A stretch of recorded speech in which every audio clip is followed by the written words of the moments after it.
नमस्कार मंडळी, sky agro irrigation सिस्टीमच्या माहिती व मार्गदर्शन व्हिडिओमध्ये आपलं स्वागत आहे. आजच्या या भागात पाहणार आहोत आपण फ्लॅट ड्रिप सिस्टीम. या सिस्टीम बद्दल आपल्याला आज स्काय ॲग्रोचे को ओनर केतन बोंगळे सर मार्गदर्शन करणार आहेत. तर चला भेटूया केतन सरांना. नमस्कार केतन सर. नमस्ते. काय आहे ही फ्लॅट ड्रिप सिस्टीम?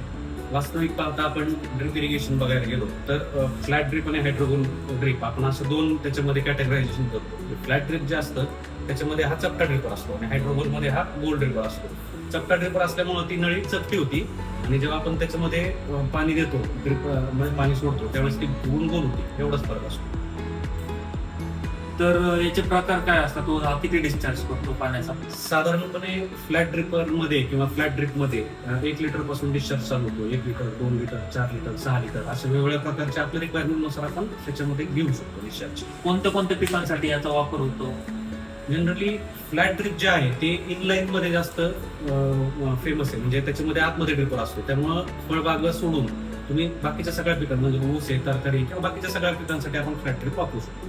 आणि याचा एकरी किती बंडल लागतात? साधारण एकरी 3 ते 4 बंडल लागतात. आता ते शेतकऱ्याची जी रिक्वायरमेंट आहे किंवा 2 सरीतलं अंतर आणि काही ह्याच्यावरती थोडाफार फरक होऊ शकतो. पण मोठे आपण 3 ते 4 बंडल धरून चालू शकतो. आणि याचा एकरी खर्च किती? साधारण फ्लॅट ड्रिप साठी 1 एकराचा खर्च काढायला गेला तर 7 ते 8 हजारापासून चालू होतो आणि तो 20 हजारापर्यंत जातो. तसं त्याच्यामध्ये आपण बघितलं तर 8 मील, 10 मील, 12 मील, 16 मील अशा वेगवेगळ्या प्रकारचे टाईप येतात. मग थिकनेस होते असतं ते. मग सगळ्यात कमी थिकनेसचा घेतलं तर स्वस्त पडतो, जास्त थिकनेसचा घेतलं तर थोडं म्हणजे थोडक्यात क्वालिटी वाईज याच्यात खर्च बदलत फरक पडतो. तर मंडळी, आताच आपण फ्लॅट ड्रिप सिस्टीम बद्दल माहिती पाहिली.